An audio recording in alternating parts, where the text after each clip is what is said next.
du comité stratégique culture et de la table art visuel, artisans et musées, il me fait plaisir de vous souhaiter la bienvenue à ce vernissage de l'exposition Sauvage du collectif d'artistes grands formé par Amélie Cloutier, Dominique Thibault et Marie-Noël Cloutier. Bienvenue! Nous sommes très contents de vous recevoir ce soir, car vous êtes la preuve vivante que le développement des activités culturelles sur notre territoire vous tient à cœur et que cela prouve le dynamisme de nos créateurs dans notre milieu culturel. Depuis un an, nous avons concentré nos énergies à structurer le milieu et le comité stratégique culture a mis sur pied 5 tables de travail, soit art visuel, artisan, musée, qui va très bien. En ce sens, ce soir, on est à notre 8e exposition que nous tenons ici au Carrefour. La bibliothèque de Plessisville expose un artiste différent à tous les mois. Le bureau municipal de Notre-Dame de Lourdes a consacré un espace dans son hall d'entrée pour la tenue d'exposition. La foire champêtre et culturelle de Princeville prend de l'ampleur à tous les ans, ainsi que le symposium d'art de l'histoire. Il y a des ateliers de création à Princeville et à Plessisville, et depuis octobre dernier, Chantal Vance a ouvert son atelier et sa boutique de matériel d'artistes à Plessisville afin de desservir la centaine d'artistes en art visuel et artisans de la MRC. De plus, la table participe pour la première fois au Salon de Noël et des métiers d'art Artovatica Érable, qui se déroulera cette année à la Jardinerie Fortier les samedis et dimanches 7 et 8 décembre prochains. Il y a également la table hors de la scène, patrimoine, bibliothèque et événements jeunesse. En tout, c'est 40 personnes qui travaillent activement au développement culturel de notre région. J'inviterai maintenant Mme Claire Baudouin à vous présenter la démarche artistique du collectif CRAN.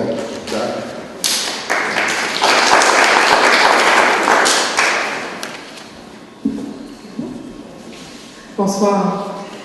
CRAN, c'est un collectif d'artistes formé d'Amélie Cloutier, de Marie-Noël Cloutier et de Dominique Thibault. Ce trio travaille principalement avec ce qui lui ressemble le plus, l'humain. Il importe à ces jeunes de créer une communication privilégiée avec leurs modèles, car ils aiment bien s'identifier à leur sujet, et ce, en les impliquant directement dans leur processus de créativité. Une parole, une idée, un mouvement ou une émotion est souvent le point de départ de leur création. La recherche pour concrétiser la visualisation de ce sentiment est l'essentiel de leur démarche artistique. De plus, ils doivent aussi créer une ambiance dans ce qu'ils font, et ça, ils le réussissent très bien, vous allez voir. L'exposition Sevrage, qui débute ce soir et qui sera présentée pendant les mois de novembre et décembre à la Petite Galerie du Carrefour, est un mélange de travaux faits en collaboration avec d'autres créateurs, principalement des joailliers et des designers de mode, tels que Tomate Despingles, Catherine Chédé et Colchic. Nous retrouverons aussi quelques projets personnels. Les photos exposées font partie de leur production des 2 dernières années. Alors, mesdames, messieurs, il est temps d'ouvrir les portes à cette exposition. Bonne visite.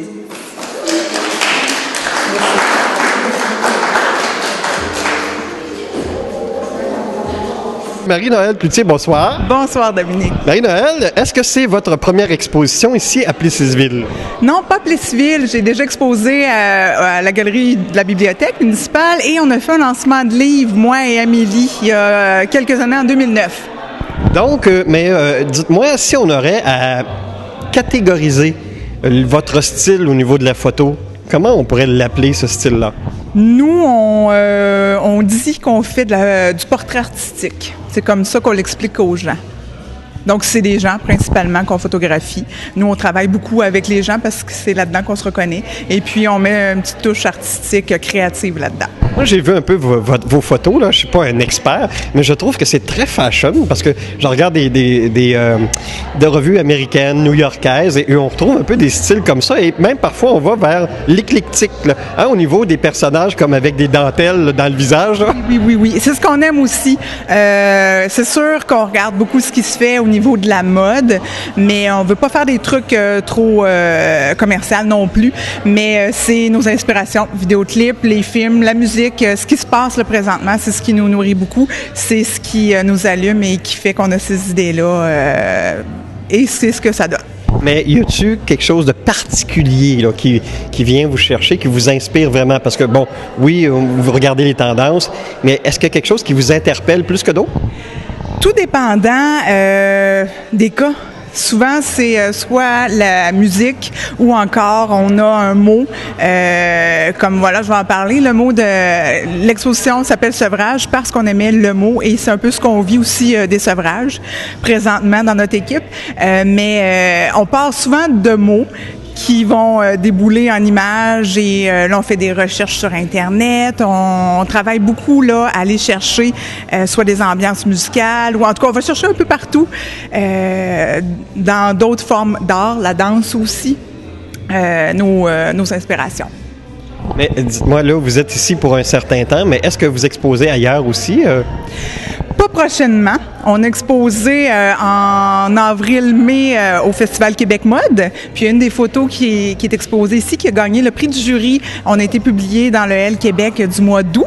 Donc cette photo-là, elle est ici. Et est-ce qu'il y a un site Internet où on peut aller voir vos photos, vos créations? Nous, on est principalement sur Facebook. Donc, Cran le Studio sur Facebook, c'est notre équipe. C'est un espace de création, tout simplement, là, de nous trois. Cran, c'est le nom qu'on porte. Pourquoi Cran? Cran étant pour oser, pour avoir du cran. Et c'est aussi un terme au niveau de la photographie. Et là, vous dites « nous ». Alors, qui sont les autres qui constituent votre « nous »? On est trois. Je travaille avec Amélie et avec Dominique aussi, Thibault Miller. Amélie Cloutier qui est ma sœur et Dominique étant mon beau-frère. Donc, c'est une histoire de famille. Et là, vous faites comme des brainstorming ensemble pour créer? Tout dépend aussi. On est des gens qui n'ont pas une structure de création. Souvent, c'est une personne qui amène une idée. Amélie est très créative. Amélie, elle s'occupe beaucoup du maquillage, de la direction artistique, de la retouche. Moi et Dominique, c'est au niveau de la photographie. De la prise de la photo, finalement, de la séance, l'éclairage, tout ça. Donc, Amélie peut apporter des idées. Des fois, c'est moi aussi. On parle ensemble. Puis là, ben, c'est sûr que les idées d'un amènent des idées à d'autres. Et puis, on développe. Et dans l'avenir, là, qu'est-ce que vous voyez, qu'est-ce que vous entrevoyez comme développement ou que vous aimeriez? Où on en est présentement, je parlais de sevrage, c'est que nous, en tant que collectif, on fait présentement, et peut-être pour les prochains temps, des photos pour des projets personnels. Donc, on a mis de côté tout le volet commercial. Et on travaille là-dessus sur des projets personnels qui vont devenir probablement des expositions ou pour mettre sur Internet. Là, c'est vraiment, on veut créer, travailler sur ce processus-là. Bien, je vous remercie beaucoup et je vous souhaite une très belle exposition. Merci, Dominique.